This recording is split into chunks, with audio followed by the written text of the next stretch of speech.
কয়েক মুহূর্ত আগেও স্বাভাবিকভাবেই চলছিল অটোরিকশাটি, কিন্তু সুখিয়া বাজার পেরিয়ে 11 সিন্দুর কোল্ড স্টোরেজ এলাকায় আসতেই পেছন থেকে ছুটে আসে মাছবাহী একটি ট্রাক।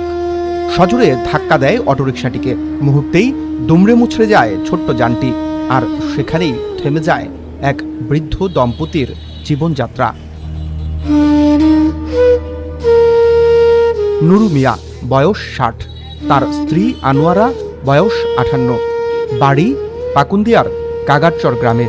দুপুরে অটোরিকশায় করে কিশোরগঞ্জের দিকে যাচ্ছিলেন তারা, কিন্তু গন্তব্যে আর পৌঁছানো হয়নি।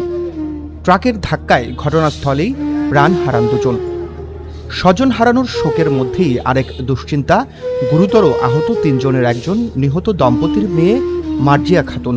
তার অবস্থাও আশঙ্কাজনক বলে জানিয়েছেন সংশ্লিষ্টরা। আহত অপর 2 জন জাহাঙ্গীর ও মাহিমকে উদ্ধার করে পাকুন্দিয়া উপজেলা স্বাস্থ্য কমপ্লেক্সে নেওয়া হয়েছে। ঘটনার পরপরই স্থানীয়রা ছুটে আসেন ঘটনাস্থলে।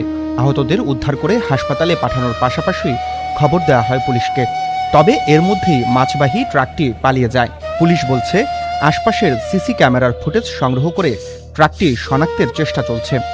এখন যে অজ্ঞাত গাড়িটি আমরা শনাক্তের চেষ্টা করছি। সিসিটিভি আছে, আমরা সিসিটিভি দেখে পাই অজ্ঞাত গাড়িটি পাই, তাহলে ভুক্তভোগীর পরিবার যদি লিখিত অভিযোগ করে আমরা এই ব্যাপারে আইনগত ব্যবস্থা করব।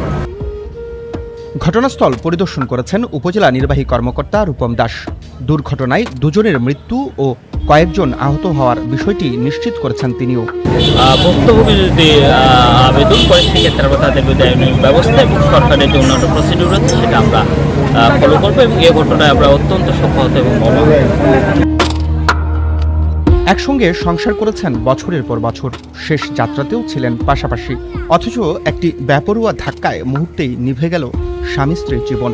আর হাসপাতালে মৃত্যুর সঙ্গে লড়ছেন তাদেরই মেয়ে। একটি দুর্ঘটনা তাই শুধু 2টি প্রাণী কেড়ে নেয়নি, একটি পরিবারকে ঠেলে দিয়েছে গভীর শোক আর অনিশ্চয়তার মধ্যে। এখন নিহতের স্বজনদের দাবি, ঘাতক ট্রাকটি দ্রুত শনাক্ত করে চালকের বিরুদ্ধে কঠোর ব্যবস্থা নেওয়া হোক। News desk, Kishoreganj press.